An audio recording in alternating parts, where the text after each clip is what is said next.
Next, let's look at physical development. The body and the mind work together and depend on each other, so they both need attention.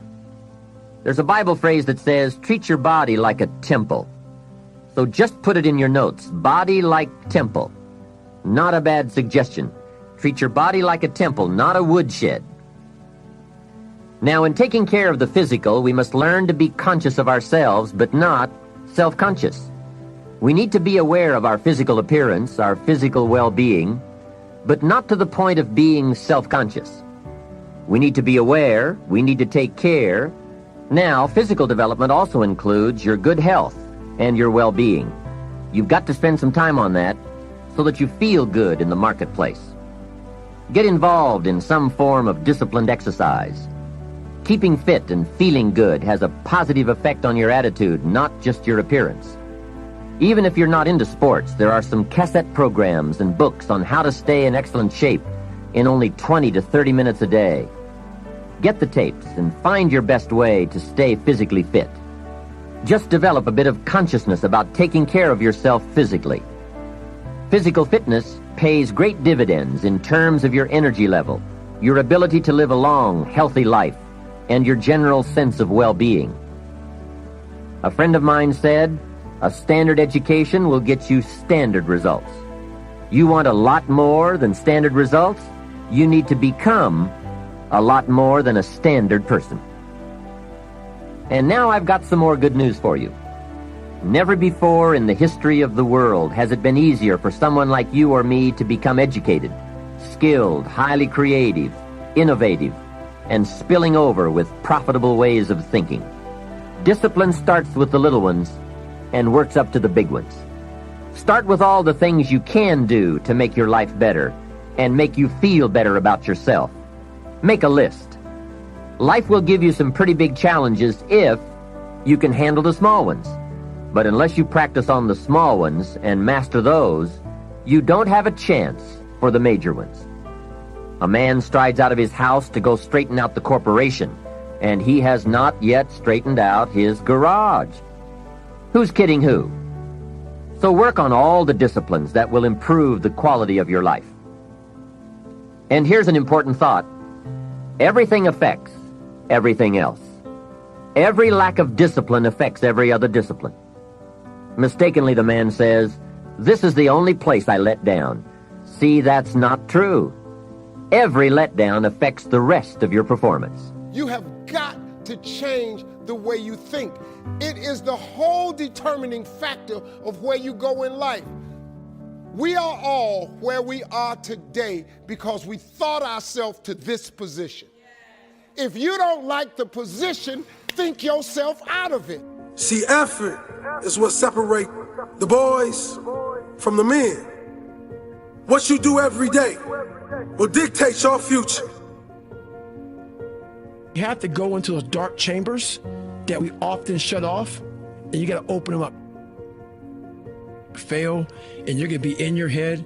You're going to be saying, I'm not good enough. And it's how you get through that.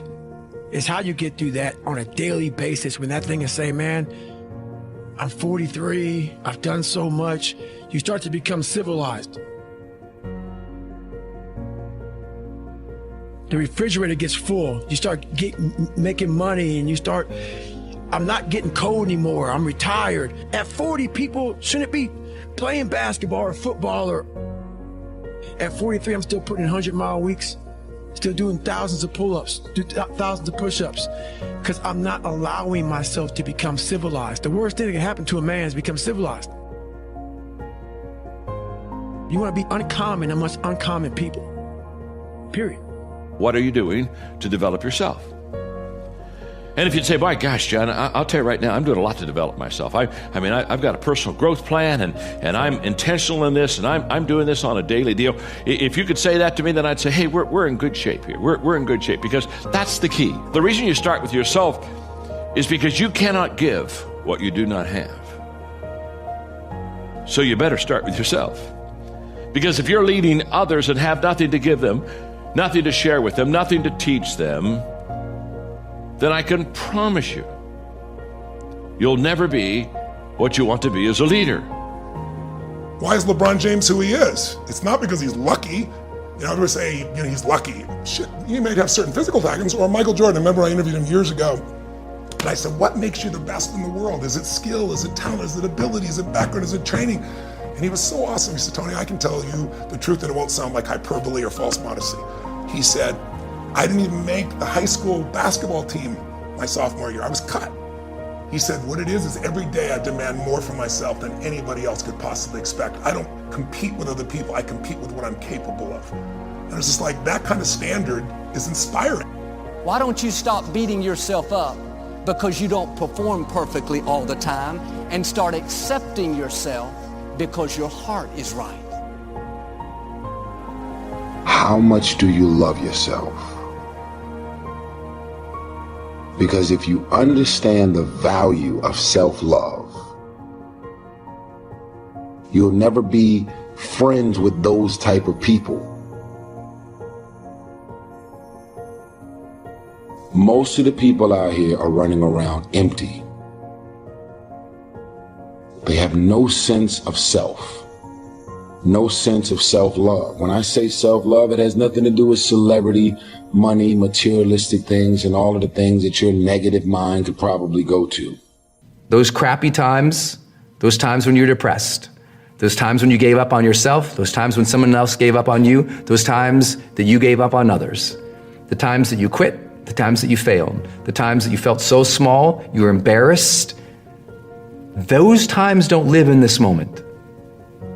And the more of those times that you cultivate in your mind and you ruminate on and you think and you self-talk on and you revisit in your mind, the more disempowering times from the past, hurtful times from the past, failures from the past, that you keep running in your head, what that is doing is that is taking up the very free space necessary for the bold ideas to come in. It's taking up the space for the very needed white space for creativity to come in, for the dreams to come in, for the best you to speak through from. Like, it's hard for you to live an authentic and true and vulnerable and real life if you're always speaking through your baggage, if you're always thinking through your baggage. That whole concept, like when people really ask how I've been able to be successful, it's that. I'm stoked on who I am today, 100%. Yes. Like, I'll give myself the pat on the back before anybody else.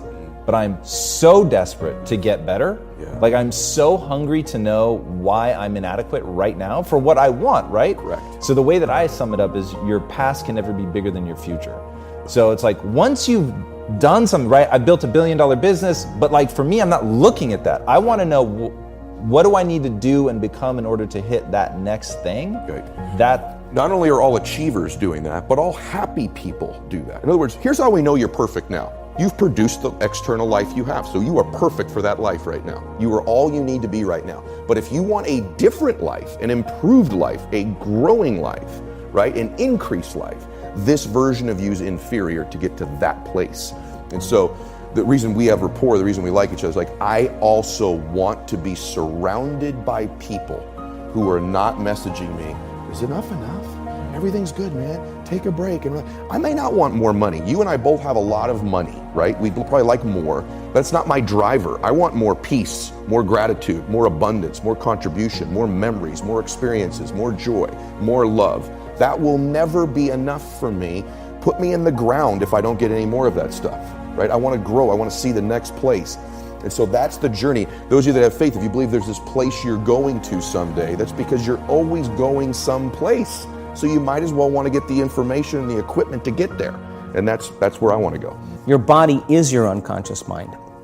In a sense, if you're sitting down and you start thinking about some future worst case scenario that you're conjuring up in your mind, and you begin to feel the emotion of that event, your body doesn't know the difference between the event that's taking place in your world, outer world, and what you're creating by emotion or thought alone.